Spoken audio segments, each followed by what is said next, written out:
Em nome do Pai, do Filho e do Espírito Santo, um único Deus. Amém. Rei Celestial, Consolador, Espírito da Verdade, presente em toda parte e ocupando todo lugar, tesouro dos bens e doador da vida, vem e habita em nós, purifica-nos de nossa iniquidade e salva as nossas almas, tu que és bom. Em nome do Pai, do Filho e do Espírito Santo. Amém. Bom, vamos iniciar esta nova turma de catequese. Esta primeira aula ficará disponível publicamente no canal. As demais aulas, como já acordado, serão enviadas a cada um dos alunos catecúmenos. E, como de costume, conforme eu sempre faço, a primeira aula nós trataremos sobre a teoses. A teoses é o pontapé inicial do nosso estudo. Por que eu começo com a teoses? A teoses, ela é o sentido de ser do cristão ortodoxo. É a razão de nós sermos cristãos. Mais especificamente, cristãos ortodoxos. A doutrina da teoses é a razão da economia da salvação, isto é, de toda obra salvífica por parte de Deus. A teoses é o sentido de toda a obra salvífica, de toda a economia da salvação. Especialmente quando vemos o grande evento da história que é a encarnação do Verbo. Quando o Verbo se faz carne e habita entre nós. Como já dizia São João. Então, a teoses é o sentido de ser do cristão ortodoxo. Nós temos esta, digamos assim, vantagem com relação a outras denominações cristãs, outras correntes cristãs, porque a ortodoxia ela se preocupa muito com um objetivo muito claro. Muitas vezes, muitas correntes cristãs apelam ou para um intelectualismo frio ou para um sentimentalismo que beira até a histeria, para justificar o motivo de se ser cristão. Ah, eu sou cristão, você deve ser cristão porque Deus te ama. Você deve aceitar Jesus porque Cristo morreu na cruz por você. Muitas vezes é isso que nós escutamos do senso comum. Pessoas de boa intenção, obviamente, mas falta um objetivo claro que explique toda a economia da salvação, toda a obra salvífica, de uma forma que reúne tanto a parte intelectual, mas sem ser frio, como também a parte sentimental, de uma forma muito bem equilibrada. Por isso, a ortodoxia é uma doutrina muito bem equilibrada, né? Nós não temos problemas com estes dois polos. Eles são harmonicamente unidos. Tanto a parte intelectual de uma explicação racional, né, como também um lado sentimental, um lado que evoca a emoção humana. Depois vamos ver que isso nada mais é do que a prática, a praxis ortodoxa, porque a teologia ortodoxa ela não é uma doutrina num sentido abstrato, mas algo vivo, algo prático. Isso vamos vendo posteriormente na nossa evolução nos estudos sobre a ortodoxia. Então, a Teoses explica de uma forma muito brilhante, muito bem equilibrada, por que devemos ser cristãos ortodoxos, e todas estas explicações, tudo que a Teoses vai incluir todas essas coisas que nós vemos no senso comum, mas de forma muito dispersa, muito vaga, como eu dei para vocês alguns argumentos. Você deve ser cristão porque Jesus deu a vida por você, Jesus te ama, Deus te ama. A Teoses seria um grande pacote que explica isso e muitas outras coisas. Então, deve ficar claro para o cristão que adentra e deseja se tornar um cristão ortodoxo, de que o objetivo da vida cristã é a teoses, porque é o objetivo da economia da salvação, de toda a obra salvífica por parte de Deus, da Santíssima Trindade. Teoses é um termo que vem do grego, que quer dizer divinização, ou deificação, também há este termo.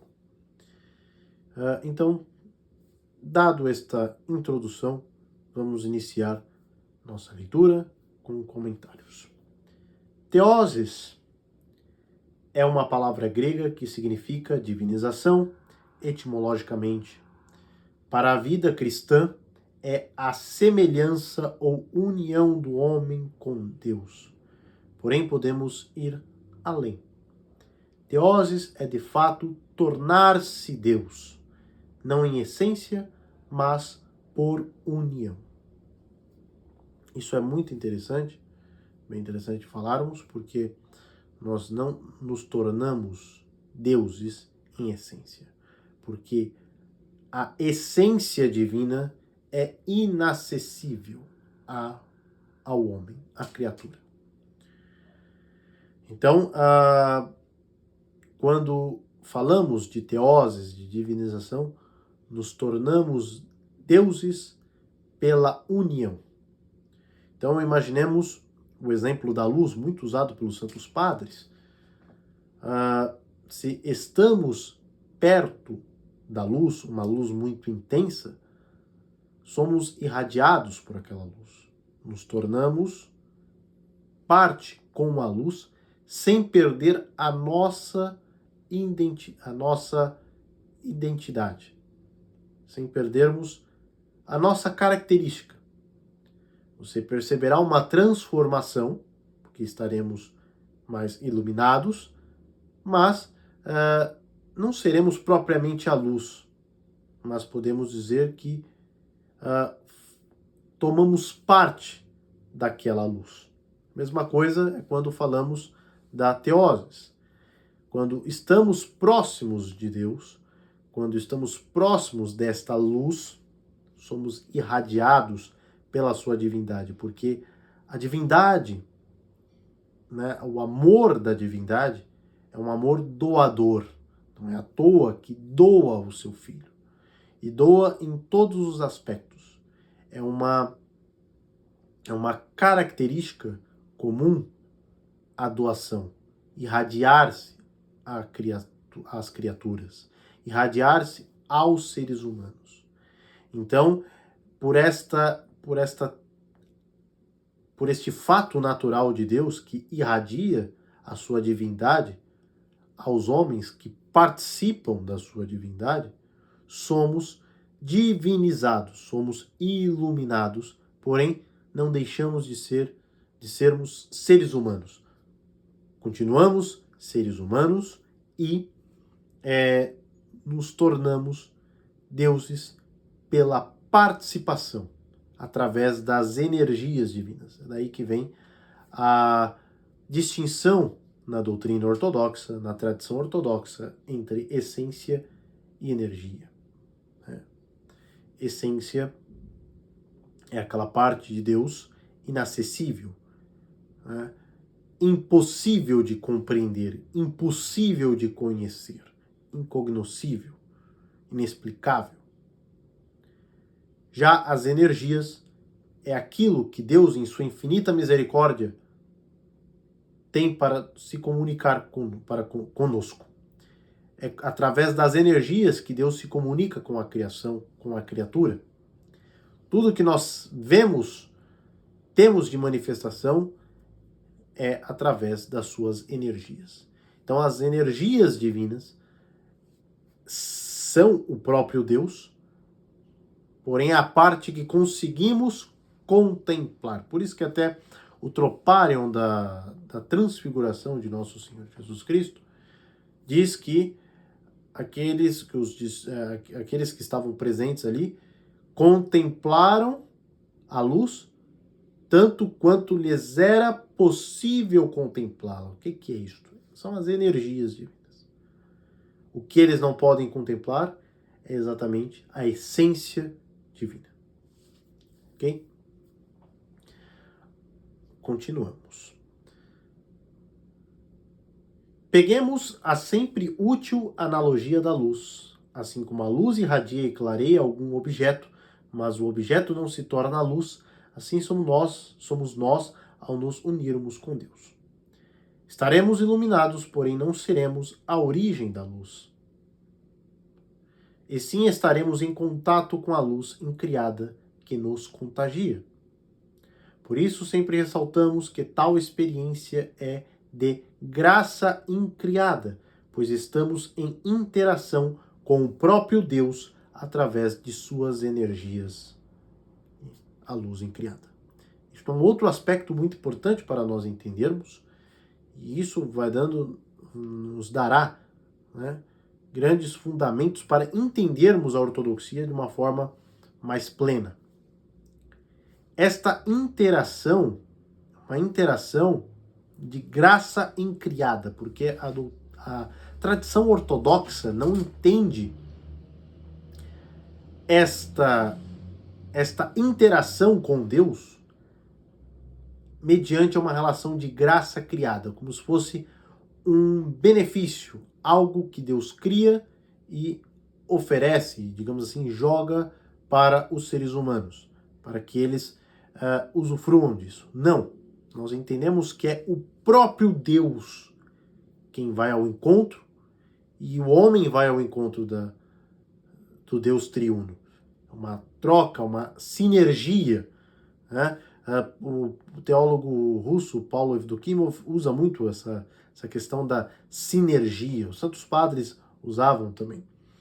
Exatamente porque o homem que se lança, né, em busca da divindade, mas também a divindade vai em busca do homem, da criatura.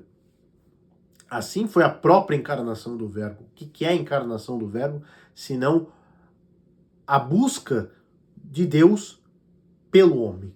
Deus indo em busca da criatura, da humanidade.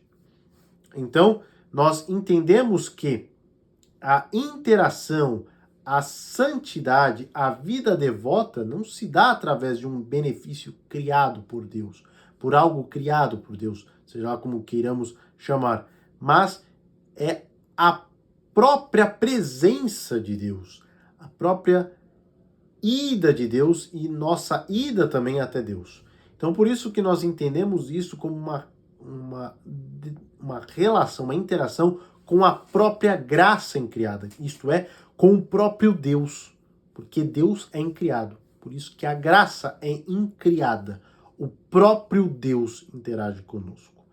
Não só na encarnação, mas na nossa vida devota. Por isso que a economia da salvação, eu costumo dizer que é a grande obra na história, na humanidade geral.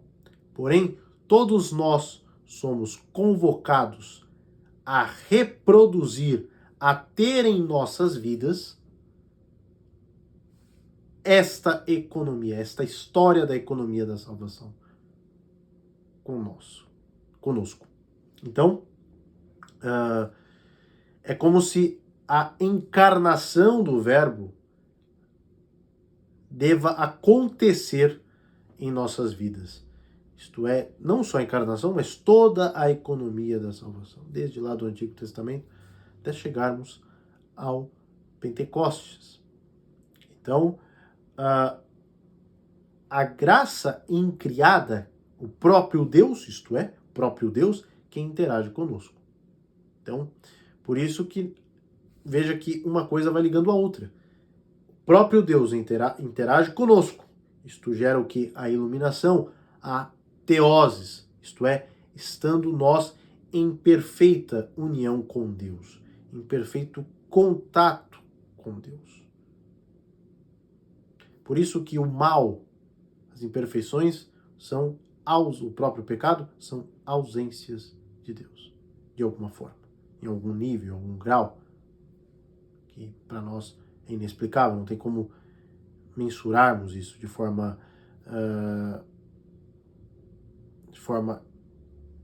empírica, mas experienciamos tudo isso através do coração.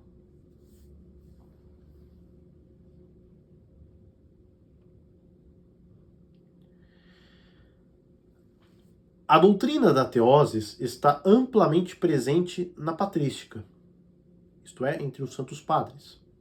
O famoso adágio atribuído a Santo Irineu e a Santo Atanásio é o pontapé inicial. Deus se fez homem para que o homem pudesse ser Deus. Então é o que eu disse para vocês. O que é a encarnação senão a busca de Deus pelo homem? Ele indo ao encontro do homem para resgatá-lo. E ele resgata para quê? Para que este homem possa ser Deus. Então, esta ida que gera esta vinda de Deus que gera uma ida nossa. A descida de Deus que gera uma subida nossa. A humildade de Deus e até a humilhação, que a Kenosis trata disso muito bem, que seria um movimento extremamente humilde da divindade que se submete a estar na nossa realidade de criatura, na nossa natureza de criatura, exceto no pecado, para que o homem seja elevado. Então, um ato de humildade, de descer, para que o homem seja elevado, para que ele suba. Estamos diante do centro da vida cristã, o objetivo de todo cristão, razão de ser do cristão. Trata-se de uma perspectiva antropológica e de um verdadeiro humanismo, assim como destacava o teólogo russo Paulo Evdokimov. Esta reflexão por parte de Evdokimov é muito interessante, porque a gente pode imaginar, nossa, então estamos falando de teoses, de divinização, então estamos falando de algo muito superior. Seremos, então, outra coisa do que nós somos atualmente. Né? Seremos outras criaturas. Obviamente, é uma transformação, mas uma transformação para o verdadeiro homem, para a verdadeira humanidade. Porque Evdokimov diz que a teoses, sendo o grande resgate para o nosso estado original, mas não num estado original como Adão, num estado ainda mais elevado do que o de Adão, do que o de Adão e Eva. Nós estaremos cumprindo o verdadeiro propósito de Deus para com a humanidade. Deus criou o homem para que ele fosse um Deus, não em essência, mas por participação. Por isso que no Gênesis é dito lá no Éden que Deus falava e o homem escutava. Isto é, quer dizer, isto é uma forma de dizer que o nus do homem estava purificado, nus, vamos ver mais para frente, nas nossas catequeses, mas não só isso, o homem estava sempre na presença de Deus, havia uma comunhão perfeita, muito sólida, muito concreta entre o homem e Deus, entre a humanidade e a divindade. Então, refletindo assim, vemos que, né, na mesma reflexão de Paulo Evdokimov, nós percebemos que, na verdade, a teose é ser verdadeiramente humano, porque a teose é o projeto que Deus sempre quis para nós. É o pecado, na verdade, que nos transforma em seres rebaixados, em seres inferiores. Isto é, menos humano. O pecado desumaniza. O pecado nos transforma em criaturas menos humanas. Isso é bem interessante porque o primeiro livro da Filocalia, que é um escrito de influência estoica atribuída a Santo Antão, começa dizendo isso, né? Então, ele dá a entender isso, que a vida, né, devota, a vida de piedade, a vida ascética, é primeiro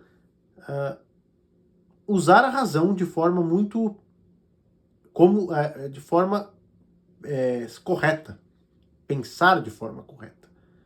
Este é o primeiro passo para irmos até Deus, isto é, sermos corretos, isto é, usando uma linguagem de Paulo Evdokimov, sermos mais humanos. Então, a vida devota nos humaniza. Então, na verdade, o que nós estamos aqui falando é a teose. Nós podemos usar o termo divinização, obviamente, esse é o termo, mas na verdade o que estamos fazendo é sermos verdadeiramente humanos, perfeitamente humanos, porque esta é a verdadeira imagem da humanidade, do homem, assim como quis Deus. Por isso que é dito também no Gênesis, aí as palavras do Gênesis nas Escrituras ganham mais plenitude. O homem foi criado à imagem e semelhança de Deus.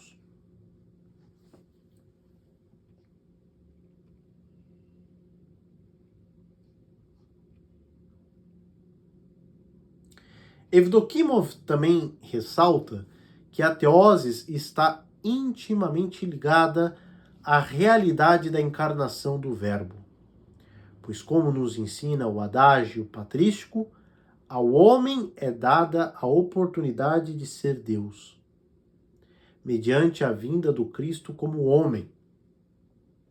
Logo, a teoses é uma doutrina pautada na cristologia do Deus que se faz homem e que une duas naturezas, physis, numa só hipóstasis, numa só pessoa. Por isso, como destaca Evdokimov, a encarnação do Verbo deve ser grande objeto de nossa contemplação, pois é um verdadeiro milagre e benefício de Deus a nós, manifestação de seu teandrismo. Isso é muito importante que nós entendamos aqui, porque a doutrina da teoses está intimamente ligada ao credo professado em Calcedônia.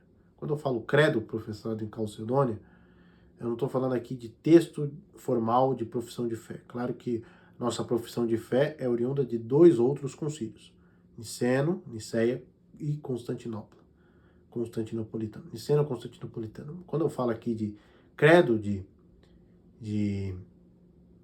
Calcedônia, é a verdade de fé que é proclamada no concílio de Calcedônia em 451. Está intimamente ligada à doutrina da teoses, assim como avalia também Paulo Evdokimov, está intimamente ligada à encarnação do Verbo. Mas por que a doutrina de Calcedônia? Porque Deus, verdadeiro homem e verdadeiro Deus, duas naturezas unidas numa só pessoa. Revela para nós que a teoses só foi possível porque Deus assumiu verdadeiramente esta natureza humana nossa. Ele, sendo Deus, une a natureza divina, que lhe é própria, com a natureza humana. Então é aí que ocorre a possibilidade da teoses, porque a natureza divina e a natureza humana se unem, fazendo assim possível, sendo assim possível, a nossa união humana com a divindade. Então, logo, só podemos ter a possibilidade, só podemos ser deuses, porque verdadeiramente nós, como humanos, só podemos ser deuses porque verdadeiramente aquele que era Deus assumiu a nossa humanidade. Então, não é à toa que, após Calcedônia, o desenvolvimento acerca da teoses, ele se intensifica, porque o credo de Calcedônia nos aprofunda no tema. Um aprofundamento em uma explicação, uma peça que encaixa muito bem para termos mais compreensão desta realidade, desta verdade de fé que é a teoses. Ao mesmo tempo, isso está intimamente ligado à encarnação do Verbo. E por que o termo tendrismo? Tendrismo é exatamente essa união entre o divino e o humano. Essa interação do homem com Deus, Deus com o homem. Então, esta sinergia. O tendrismo é esta sinergia. E esta sinergia, esta interação, está intimamente ligada à encarnação do Verbo. Com a encarnação do Verbo é destruída toda a divisão, todo o abismo entre a criatura e o Criador, a humanidade e a divindade. Claro que ocorriam interações já no Antigo Testamento, porém, com a encarnação do Verbo, este abismo é quebrado. Ele é quebrado de forma o quê?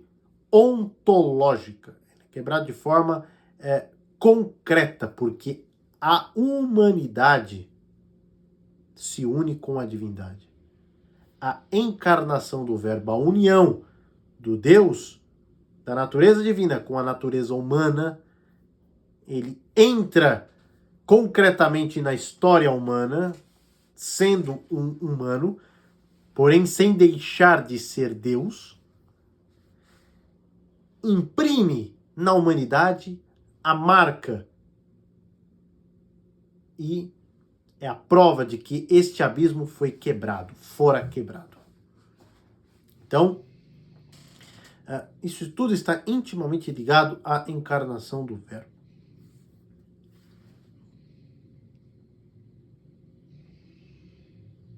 Pensando em termos práticos, teoses é o terceiro de 3 estágios da vida ascética devota.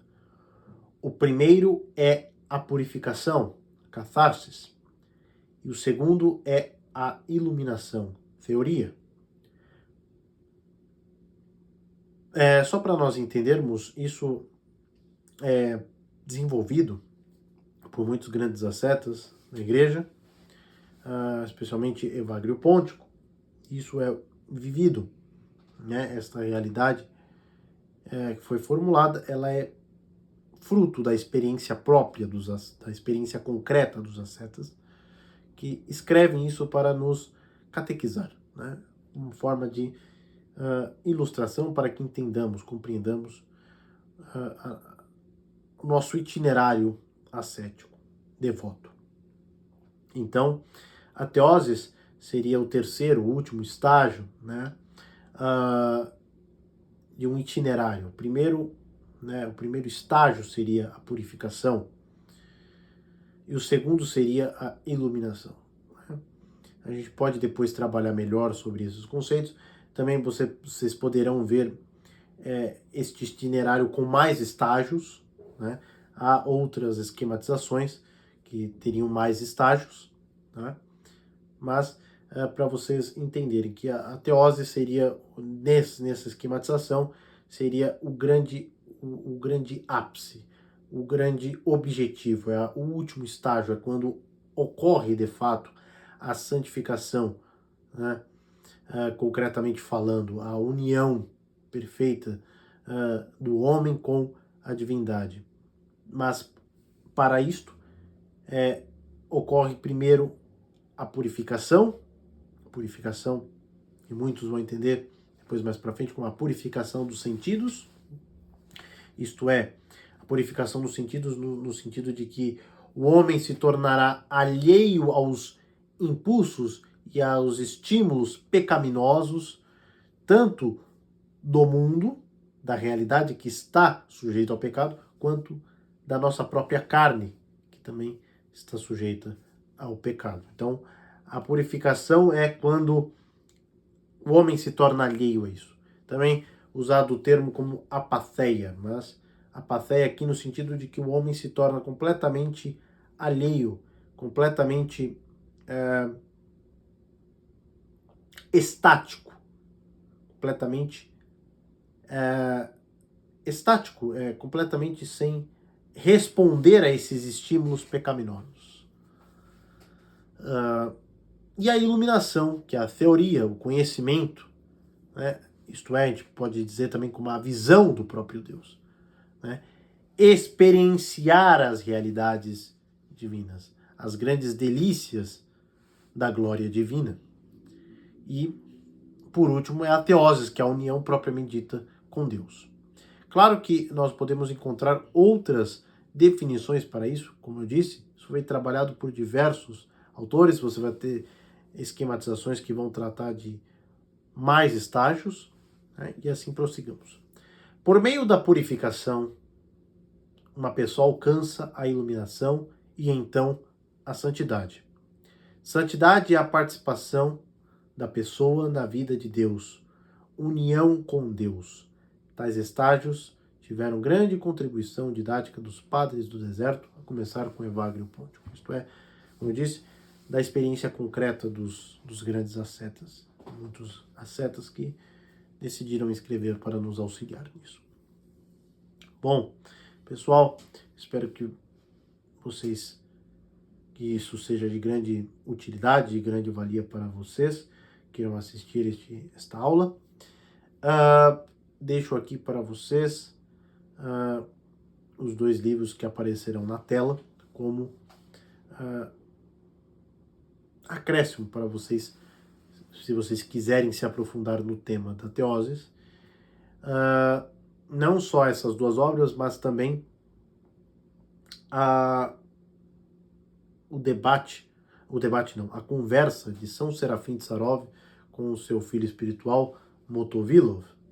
Esta conversa é de grande importância também porque praticamente o que São Serafim de Sarov fala é da teoses por outra terminologia, por outro exemplo. Porque São Serafim de Sarov, a conversa com Motovilov, parte da questão qual o sentido da vida cristã. E São Serafim de Sarov responde de forma muito correta que o objetivo da vida cristã é a aquisição do Espírito Santo, que nada mais é do que a teoses, em outras palavras. E aí ele vai falar todas as orações, todas as liturgias, toda a entrega, todas as devoções, todas as vigílias, os jejuns, as boas obras, enfim, tudo isso é para este fim. visa a aquisição do Espírito Santo, que é a pessoa da Santíssima Trindade responsável por vivificar a nossa vida cristã. É ela que nos comunica a Santíssima Trindade. É esta pessoa responsável pela santificação dos homens. Assim como a santificação de tudo que há na igreja é feita feita pelo Espírito Santo. O Espírito Santo é essa pessoa doadora de vida, assim como rezamos na oração do Espírito Santo. Rei Celeste, Consolador, Espírito da Verdade, presente em toda parte, ocupando todo lugar, tesouro dos bens e doador da vida.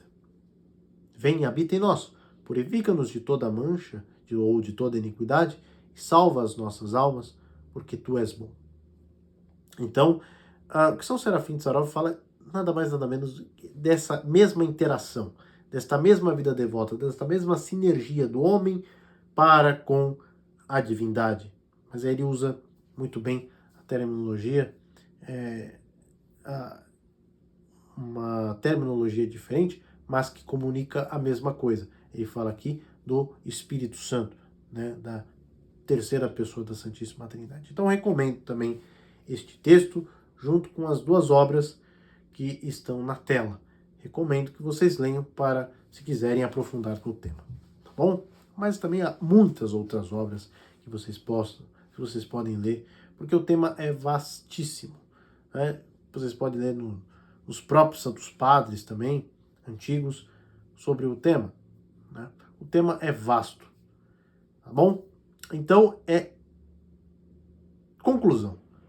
O cristão ortodoxo tem muito claro começar a sua caminhada cristã, de que ele é cristão ortodoxo, tudo que ele está fazendo é para a teoses, ou, na linguagem de São Serafim de Sarov, para a aquisição do Espírito Santo. Ok? Esta é a grande conclusão. Por isso que esta aula eu deixo como a aula inicial, é o pontapé inicial da nossa reflexão catequética. Tá bom? Fiquem todos com Deus e nas intercessões da Panaguia, a Santa Mãe de Deus. Até mais.